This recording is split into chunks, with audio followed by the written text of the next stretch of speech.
Well, good morning, and thank you so much, Dr. Peterson, for that very kind introduction, and for your extraordinary leadership of this important institution.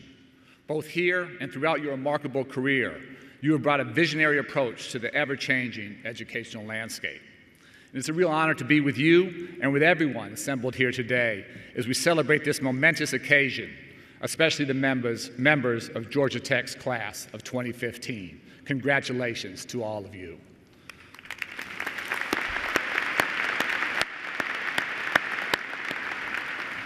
And I'm especially excited because I hear that George P. Burdell is joining us today. And that man is a living legend, and I can't wait to finally meet him in person. Now, as the president said, I understand I'm not the first government official who has spoken here at Georgia Tech this year. Apparently, my boss, the president, was here not too long ago. As you may know, he's a pretty tough act to follow when it comes to giving a speech. But in my defense, I'll say that on a good day, I can hopefully still outshoot him on the basketball court. But let's be honest, even if you give speeches a lot, and in the last 6 years I've given a lot of speeches, the fact remains that delivering commencement remarks is a pretty daunting task. It's a tradition for commencement speakers to offer some parting words of wisdom, inspiration, and humor to the graduating class as you embark on life's new adventures, and to honor university leaders and faculty, along with all the wonderful people who have supported you along the way, parents and family members and friends. To do that, I thought I'd seek some inspiration for today's remarks. And while I actually may disagree with him on many issues, I kept returning to a TED Talk the New York Times columnist David Brooks gave last year that really struck a chord. Maybe some of you have seen it. Brooks examined the difference between what he called resume virtues and eulogy virtues. And he posed an interesting question. Should you live your life for your resume, or should you live for your eulogy? Resume virtues are the skills a person brings to the marketplace. All of you here, thanks to the world-class education you've received at Georgia Tech, are equipped with an abundance of valuable resume skills and are prepared to join the workforce. The median starting salary of Georgia Tech graduates last year was $64,000.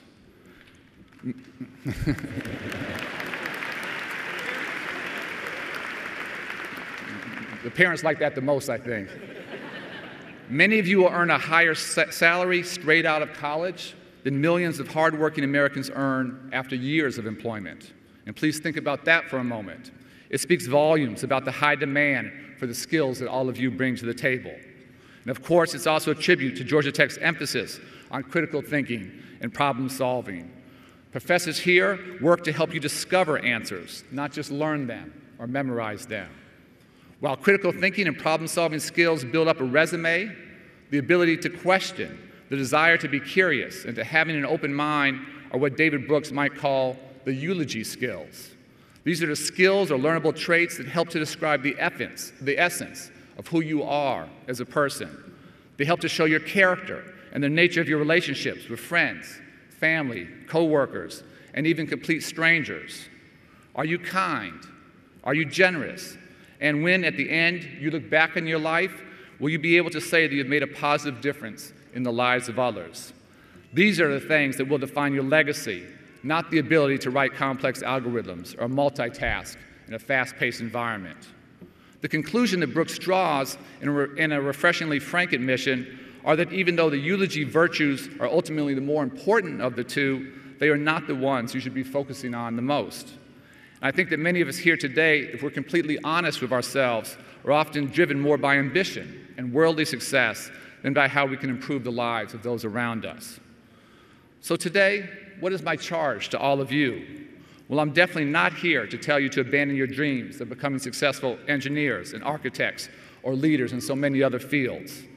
You have absolutely earned the right, after years of hard work and sacrifice, to enjoy the fruits of your labor. Your accomplishments are also an important way to thank your families for their incredible support and sacrifice, and to reward your professors for their deep commitment to helping you learn and grow. So I'm absolutely here to say, please pursue your dreams with everything that you have.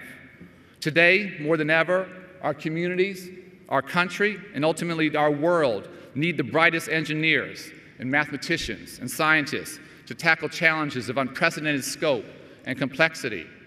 Your generation is faced with a tremendous responsibility, and it's one that I have great confidence that you will successfully meet head on. But there's more to my message than congratulations and best of luck for a bright future. You spent precious years developing invaluable leadership skills, effective communication, global and ethical understanding, and the ability to work successfully with others across cultures and disciplines. I urge you to use your considerable talents and skills not just to climb the ladder of personal advancement, but to make the world a better place, whether in your local neighborhood, on the national stage, or in some faraway location where the brutal struggle for survival is actually a daily reality. It may sound idealistic, but it is a worthy goal and one truly within your generation's grasp, especially for graduates from an institution like Georgia Tech that stands on the cutting edge of innovation and technology. And there are countless ways that all of you can make a difference. And many of you obviously already have. I'd like to share just a few of those stories about the class of 2015. Brandy Banner and Sam Healy are planning to teach science in the Atlanta public school system.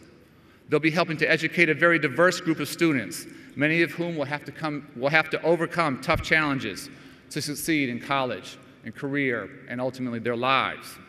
And both women will be serving as powerful role models to girls in the classroom who might not otherwise think about a STEM career. By taking this important step and launching their career in public service, they can bring inspiration to their classrooms and literally transform the life chances of children that need more adults to believe in them, even when sometimes they may not believe in themselves. There's also Nick Hill George, who came from India to get his mechanical engineering degree here at Tech.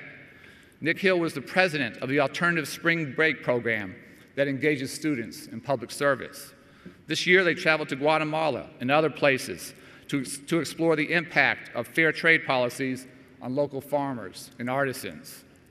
And finally, there's Rob Menino, who graduated with a degree in biomedical engineering. Rob has a rare blood disorder that has required him to get a blood transfusion every 3 weeks from the time that he was a baby. But Rob has used that medical challenge to fuel his life's passion. Right now, he's conducting research on blood disorders, including his own condition. And his findings could ultimately save lives and have an impact on a global scale. These are just a few, just a tiny handful of the examples of the incredible talent and drive and commitment represented by this extraordinary group of graduates. And these students are a tribute to the outstanding institution that has helped all of you to hone your skills. From the student-led Invention Studio to the Inventor Prize competition to the enormous Capstone Design Expo, the Institute is leading the way in reshaping STEM education through project-based learning and entrepreneurial experiences.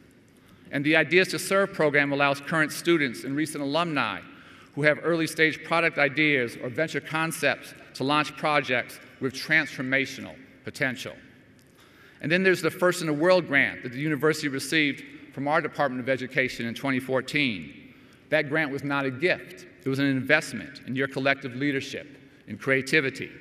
That grant will pilot new approaches that increase college completion and improve employment opportunities to support at-risk students. Georgia Tech is creating the Center for Accessible Materials Innovation that will expand access to digital content for students with disabilities at minority-serving institutions in an effort to improve retention and graduation rates for students who are facing some of the toughest odds. And it builds on your long-standing commitment to diversity and inclusion that is so widely praised and recognized across the country. Tech is one of many universities that are using these first-in-the-world grants to create innovative solutions that not only improve access to education, but make it more affordable, with help for students all the way through to completion. And it's no coincidence that so many students here today have used their education as a springboard to make a difference in the lives of others. Many of you made a very strategic choice to attend Georgia Tech, not only because of its culture, focuses on academic rigor and innovation, but also because you wanted the opportunities for personal growth and leadership and the many avenues to help and support others through service projects.